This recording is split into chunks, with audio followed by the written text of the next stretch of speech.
강남의 대표적인 수필가들이시네요. 조재은 선생님, 권현옥 선생님, 유정림 선생님, 이주 선생님입니다. 박수. 수필이 앞으로 어떻게 나가야 될 것인가 이런 생각을 하고 있는 게 은연중에 아마 여기에 들어갈 것 같습니다. 새로운 수필 쓰기는 먼저 수필과 뭐가 다를까 그런 생각을 해봤어요. 그래서 첫째는 변화인데요. 이거를 너무 잘하고 있는 요새 그 방탄소년단이 있어요. 방탄소년단의 그 필독서, 그 아미들의 필독서가 데미안 사랑의 기술, 그 다음에 정의 영혼의 지도. 그 나이에 이걸 다 읽고 음악 활동에 영향을 엄청 주고 있는 게 첫째는 가사에, 그리고 그 유명 그 공부를 하다가 그 첫 번째 앨범 이름이 좀 어려워요. 앨범 오브 더 소울 페르소나. 그래서 그 페르소나래요. 그래서 그거에 대해서 아니 이 나이에 얘네들이 이러고 하고 있는데 우리는 어떻게 나가야 되지? 이 도전에 부응하는 우리 수필가가 있어요. 권현옥 작가님인데 윈터그라스의 넙치예요. 그 사람에 대한 넙치를 읽고 독후감을 쓴 수필이 있어요. 그거에 대해서 얘기를 하겠대요. 권현옥 작가님 어떻게 쓰셨는지 한번 여쭤보겠습니다. 네, 권현옥입니다. 저는 저희 작품이 새롭게 쓰려고 좀 노력하는 작가가 뭐 그 정도로 아시면 되겠습니다. 새로운 것이 그럼 뭔가 전에 거에서 조금이라도 벗어나면 새롭다고 느끼는 거죠, 저희가요. 그러니까 노벨문학상을 받은 그 오로한 파묵의 내 이름은 빨강, 그건 이렇게 시작해요. 나는 우물에 있다. 난 죽은 지 몇 년 됐다. 이래서 죽은 사람의 시선으로 소설이 시작되죠. 얼마 전에 읽은 모니카 메론의 슬픈 짐승이라는 거는요. 나는 내가 100살쯤 먹은 것 같다. 100살쯤 먹은 할머니가 사랑에 대한 이야기를 막 기술을 해요. 그 넙치가 광어죠. 우리가 말하는 회 떠먹는 광어인데 넙치가 눈이 이렇게 왼쪽으로 쏠려 있어요. 그러니까 옆으로 쳐다보기를 아주 잘해요. 그래서 세계의 역사를 다 보고 다녀요. 물속에서. 발트해의 연안의 모든 그 땅을 뒤집고 다니면서 바닷속을 뒤집고 다니면서 바라본 그 역사를 물속에 나와서 누군가에게 전달해주는 형식으로 소설이 쓰여지죠. 그래서 이 퀸터그라스의 넙치, 퀸터그라스는 이 책으로 이제 베스트셀러가 돼가지고 나중에 그 수익금으로 뭐 되불진상을 이렇게 제정하기도 해요. 그래서 이것을 읽고 이제 이런 새로운 문학 작품을 제가 좋아하는데 얼마 전에 김영하 씨의 읽다라는 또 책을 읽다가 너무 좋은 구절을 하나 또 발견했어요. 그 고전이라고 하는 것들은 잘못 때도 새로웠고 지금 읽어도 새로운 게 바로 고전이라는 거예요. 오늘 그 옷장을 열어서 뭘 입고 갈까 했을 때 옷장 속에 옷이 너무 많죠. 2년 전에 샀는데 지금도 새로우면 그 옷은 입을 수 있어요. 그런 것처럼 문학작품도 그때 새로웠는데 지금도 새로워야 그 작품이 좋은 작품이다. 아니면 계속 독자들에게 인정받을 수 있는 작품이다라고 살아남는 작품이 된다는 거죠. 넙치라는 책을 이 책인데요. 지하철 안에서 제가 읽고 있었어요. 그 지하철에 책을 읽고 있으면은 자기가 내려야 할 곳이 빨리 오죠. 지나치게 된단 말이에요. 그래서 음성을 듣고 얼른 내리려고 뛰어가서 문짝에 딱 끼웠어요. 뒤에 사람들은 다 앉아서 저를 쳐다보니까 제가 얼마나 민망하겠어요. 그래서 그냥 붙잡고 서 있었어요. 이 넙치의 독후감을 제가 쓰기로 생각할 때 바로 이거다 라고 영감을 얻은 건 이 넙치가 소설 속에서 모든 역사의 이야기를 들려주는 것처럼 이 반쪽의 넙치가 이제 지하철이 출발을 했죠. 그때 넙치가 삐둑삐둑삐둑 나와서 난 엽치예요. 여러분들이 구워 먹고 삶아 먹고 뭐 졸여 먹는 그런 넙치예요. 이런 식으로 이제 제가 그 시작을 해서 이제 수필 한 편을 만들었습니다. 그 수필 제목을 넙치와 함께 이렇게 지었습니다. 선배님, 넙치 내용은 안에 없는 거죠? 있습니다. 그런가요? 예. 굉장히 궁금해지는데요. 그죠. 네. 그래서 넙치가 하는 이야기들은 상당히 이제 어려운 부분일 수도 있지만 그거를 제가 소화한 만큼으로 이제 넙치가 거기서 이제 그 지하철 안에 있는 사람들을 상대로 이야기하는 식으로 이렇게 들려주고 있어요. 그러면 이제 이거를 어떻게 다시 수필로 환전해서 올려면 그죠? 또 하나의 장치가 있어야 되겠죠. 그래서 마지막에는 이제 다시 이제 방송이 나왔고 넙치가 방송이 끝나자마자 책 속으로 쏙 들어가는 그런 이제 장면을 하나 묘사하고 좀 더 창작의 면으로 가까이 가기 위해서는 이제 새로운 수필 쓰기. 그래서 새로워야 된다. 익숙한 듯 하면서 항상 새로워야 돼요. 그러니까 살아남는 거예요. 또는 그러면 새로워야만 되느냐? 새로운데 뭔가 익숙함. 말하자면 낯설지만 잘 말해줬을 때. 그게 이제 바로 문학으로 남는다는 거죠. 예. 그래서 방탄소년단 그 여러 자료를 보고 공부를 해서 데미안을 봤어요. 전혀 새 책이더라고요.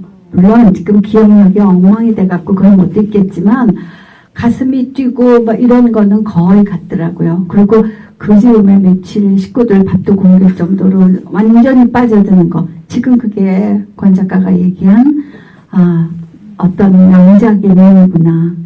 아니 이걸 보고 방탄소년단 걔네들이 그런 걸 만들었구나 해가지고 정말 명작의 묘미를 이번에 다시 한번 느꼈습니다. 근데 선생님의 그 많은 작품 중에서 그 PEN이라는 작품이 있습니다. 예, 저도 그걸 참 감명 깊게 읽었는데 새롭고 그게 왜 어떻게 해서 그렇게 새롭게 느껴지는지 한번 말씀해 주시죠. 지금 권영혁 선생님 팬 얘기 하셨는데요. 수필 모든 작품이 그렇겠지만 자기의 얘기가 나오는 건 사실인 것 같아요. 근데 제가 조금 새롭게 하려는 경향이 많이 있었는지 저희 때는 그 옷을 이렇게 사이 입지 않고 이렇게 맞추는 그렇게 좀 많이 입었었어요. 근데 그 양장점 가서 단추 7개를 다 다른 색으로 해주세요. 그랬어요. 그랬더니 그 남자 디자이너가 그러더니 자기는 그걸 머릿속에 그리기만 했는데 학생은 어떻게 그거를 그렇게 하려고 그러냐고. 그래서 그게 왜냐면 크기만 같으면 단추 이 구멍은 다 똑같으니까 그냥 그렇게 할 수 있잖아요. 전 그렇게 생각을 했어요. 근데 더 재밌는 건 그걸 입고 나갔을 때 반응이에요. 어떤 사람은 그걸 보고 깎아웃기도 하고 이거 이렇게 했냐고 이렇게 해도 되네 하는 사람이 있고 어떤 사람은 색깔이 다르니까 그걸 유심히 보고 이 문제 어른들 세 번째 문제 어른 느끼질 못해요. 이게 그냥 똑같은 그 단추라고 생각을 하는 거예요. 그래서 제가 그때 생각할 때 나이가 많이 먹어도 저렇게는 되지 말아야지. 그렇게 해서 새로운 쪽을 자꾸 조금씩 생각을 하기 시작했고요.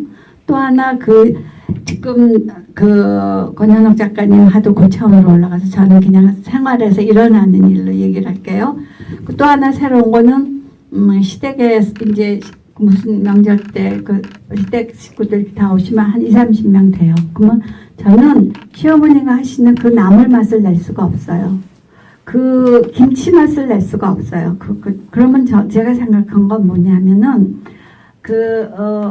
물론 이제 돈이 없어서 그런 것도 있어요. 햄버거를 하면 소고기, 돼지고기 섞어서 하면 되니까요. 그래가지고 거기다가 파인애플도 넣고 뭣도 넣으면 굉장히 큰 접시에 그 접시 플레이팅을 열심히 하는 거예요. 그러면 3세대가 모두 좋아하는 거예요. 즐기지 어른들은 그때 저 나이보다 많으셨겠죠. 시어머님은 물렁물렁하니까 좋고 애들은 맛있으니까 좋고 새로 보니까 좋고 그렇게 자꾸 신경을 쓰기 시작해서 어디까지 갔냐면요.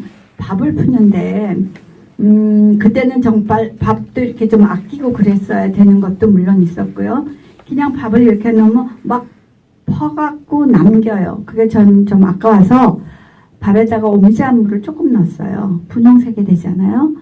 그거를 그냥 주걱으로 푸지 않고 아이스크림 스쿠프로 그걸 퍼서 놔요. 그러면 뽕뽕뽕 부는 것들이 이렇게 있으면 아이들이 그것부터 저거 뭐지? 그리고 똑같은 밥이에요. 그냥 오미자 하나만 들어간 거야. 그게 아까 권현옥 선생님이 얘기한 조금 달라지는 거예요. 그냥 쌀밥에 오미자 한 방울이 이렇게 달라지고 있구나. 그리고 밥주걱 대신에 요걸 이렇게 푸니까 이게 이렇게 달라지는구나.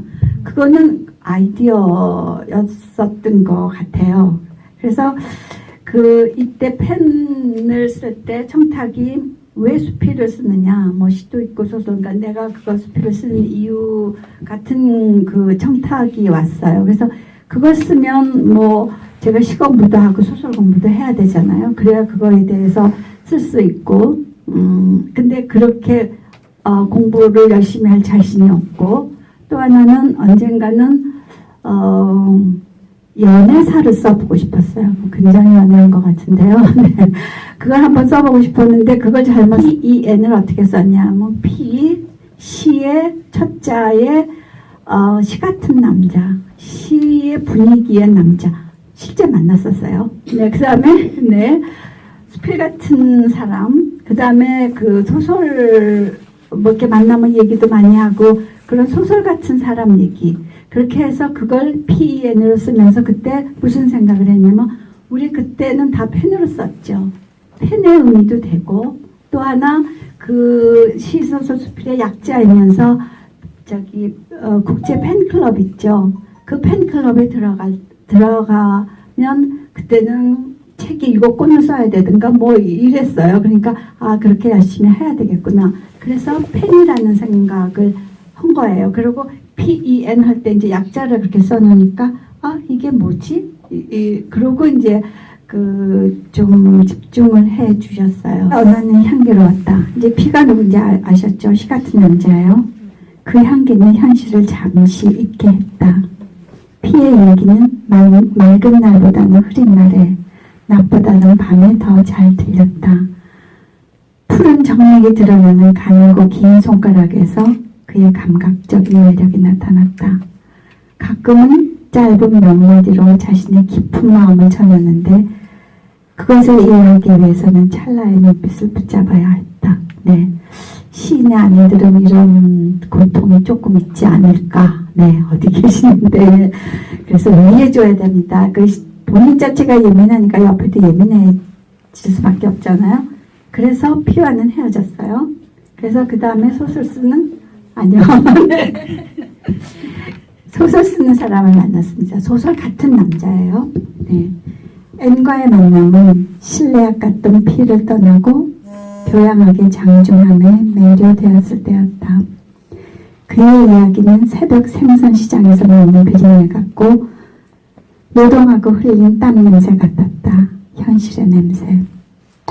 혈압을 잴 때 팔을 누르는 것 같은 압박을 느꼈다. 가슴이 조여왔다. 허구에서 느끼는 허무의 바람은 나를 땅속까지 끌고 갈 것 같았다.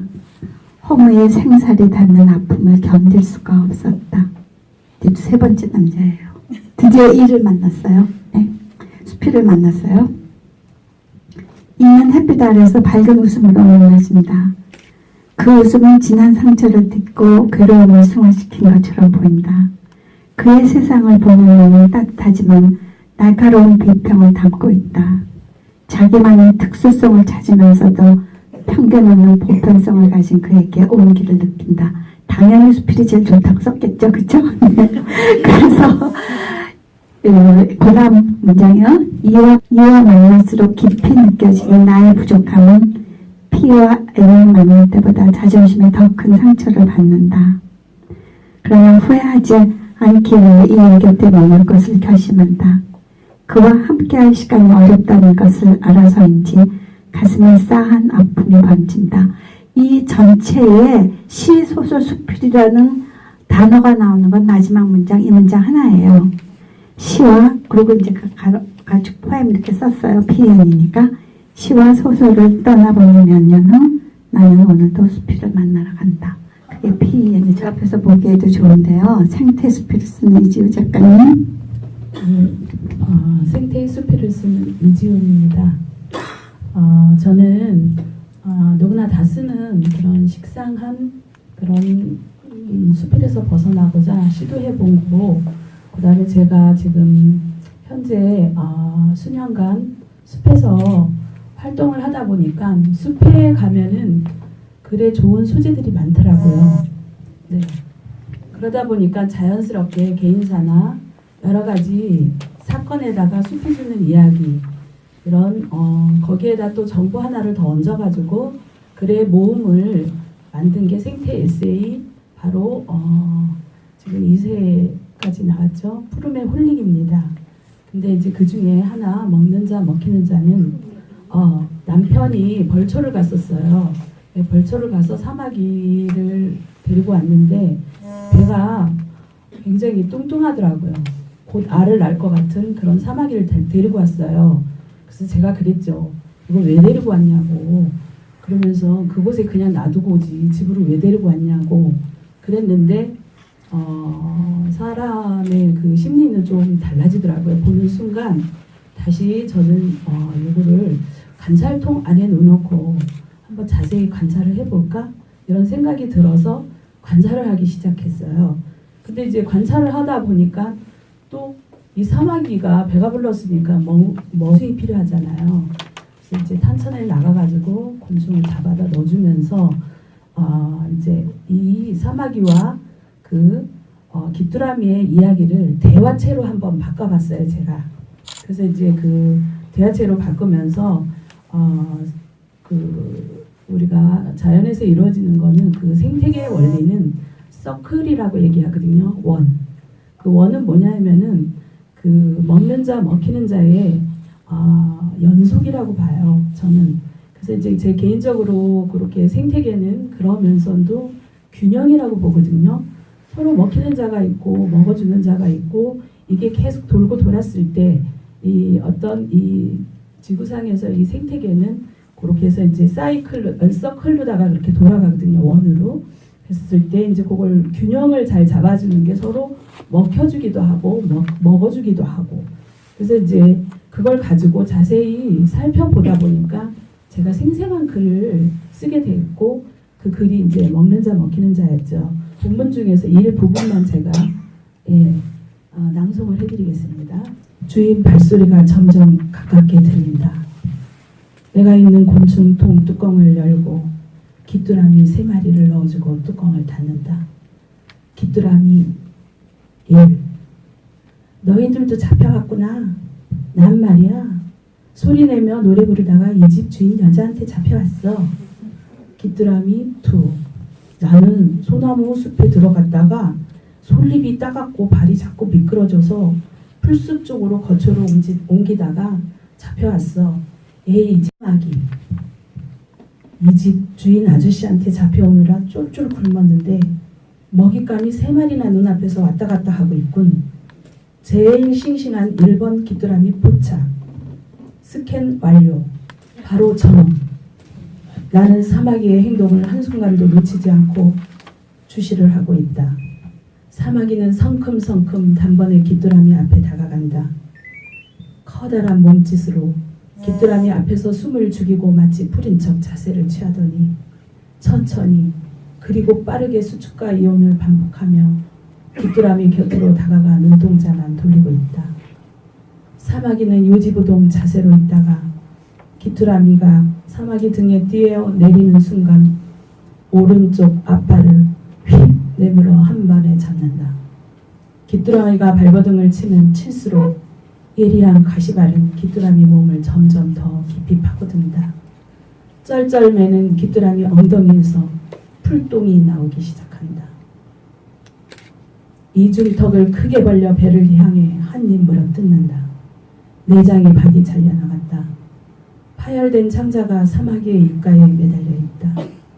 그리고 한 입, 또 한 입. 나는 먹는 자의 입과 먹히는 자의 고통을 동시에 보고 있다.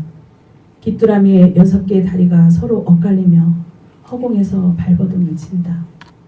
남아있는 신경 모두가 움직이고 있다. 가장 연한 배가 통째로 사라졌고 이번에는 가슴팍으로 사마귀 잎이 들어간다. 연한 살만 파먹고 날개를 바닥에 떨어뜨린다. 2. 잠시 후 머리 부분도 바닥에 떨어진다. 2. 그리고 그 뒷부분은 제가 생략했습니다. 여기까지가 먹는 자 먹히는 자의 제가 새롭게 시도해본 글입니다. 평소에 이렇게 잔인하지 않습니다. 굉장히 착해요. 그런데 이 귀뚜라미 먹는 장면은 얼마나 리얼한지요. 누굴 저렇게 창상으로서는 도저히 할 수 없는 그냥 그대로 묘사만 했는데 이제 이런 작품이 나온 거죠. 숲 해설가는 몇 년 하셨어요? 지금 숲에서 활동한 게 한 7, 8년 되고요. 네, 지금 이렇게 아직도 현재 진행이고요. 네. 그래서 저도 이 글을 써놓고 제가 다시 읽으면 저도 섬뜩해요. 여기서는 지금 막내예요. 유정민 작가가 뭐 슈퍼밴드를 한번 보신 분은 그거 해야지 할만하지 하는데 그 스필가인의 비친 슈퍼밴드는 어떤지 좀 물어보겠습니다. 음악 천재들을 향한 슈퍼밴드라는 TV 오디션 프로그램이 있습니다. 보컬의 건반, 일렉기타, 베이스, 드럼 이런 것들이 밴드의 기본 구성이라고 할 수 있는데 현악기인 바이올린과 첼로 그리고 피아노, 미디어 아티스트의 디지털 사운드까지 경합해서 밴드 음악 경연을 하고 있는 프로그램입니다. 음악과 무대를 찾아서 길거리 버스킹으로 시작해서 외롭고 긴 사투를 벌였을 그들의 지난한 시간들을 생각해보면 이렇게 숨겨진 뮤지션을 발굴해 보겠다는 프로그램의 취지를 정말 응원하지 않을 수 없었습니다. 슈퍼밴드라고 이름을 붙인 것에는 무슨 이유가 있었나요? 네, 이 프로그램은 경영 방식이 굉장히 독특한데요.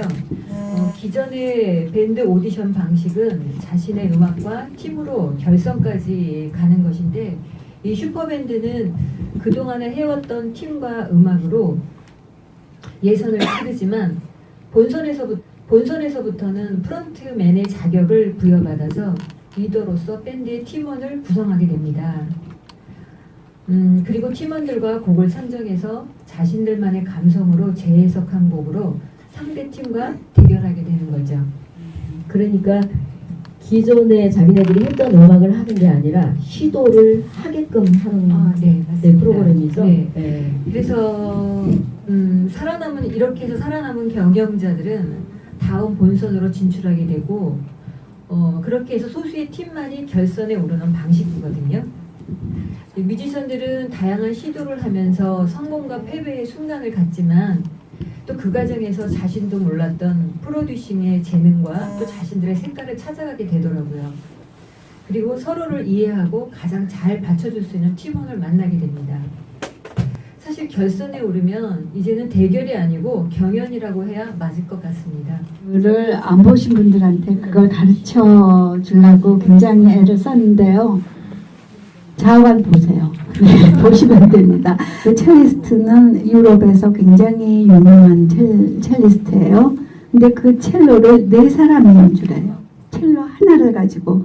그러니까 이쪽에서 그 줄을 튕기고 오른쪽에서 튕기고 왼쪽에서 튕기고 기타를 치던 친구는 기타 칠 때 치는 거 말게 퉁퉁 두드리는 거 있죠. 그렇게 4사람이 연주를 합니다. 그래서 그걸 보고 저희가 느끼고 배운 거는 문장 좋고 뭐 좋고 그런 거 다 좋은데 지금 세대는 새로운 아이디어였어요. 그래서 거기서 그 살아남은 사람들도 새로운 아이디어로 구성한 그 밴드들이 살아남았거든요. 근데 저희가 이걸 보면서 오늘 슈퍼밴드를 한다 그러니까 다들 열심히 하시는 분들이라 한번 보기 시작해서 새벽 1시 저도 몇 시까지 이렇게 봤거든요. 굉장히 배울 게 많습니다. 그리고 또 하나 아까 방탄으로 시작해서 슈퍼밴드를 끝났는데요. 우리나라가 너무 밝은 거예요. 예술을 하든 뭐를 하든 저렇게 열심히 사는 젊은 친구들이 있으면 우리나라는 정말 잘 나갈 거다 이런 생각을 했습니다. 그러니까 상상을 해보세요. 어떻게 첼로를 4사람이 치냐고요. 4사람이 하냐고요. 그리고 그 노래를 하는 보컬은 보컬만 하는 게 아니고 그게 다 다른 거예요. 그러니까 아까 우리가 그 권영욱 선생님 그 넙치 어떻게 뭘 다르게 썼지? 근데 우리가 상상도 못한 무슨 책이 지하철에 낀 걸 갖고 수필을 썼어요. 근데 그게 너무 재밌었잖아요. 그런 식으로 어떤 획기적인 새로운 게 나오는 거죠. 근데 그 유정님 작가님, 네, 왜 그렇게 이렇게 열광하셨어요? 유형자들이 굉장히 새로운 것들을 저희들한테 보여주는데요.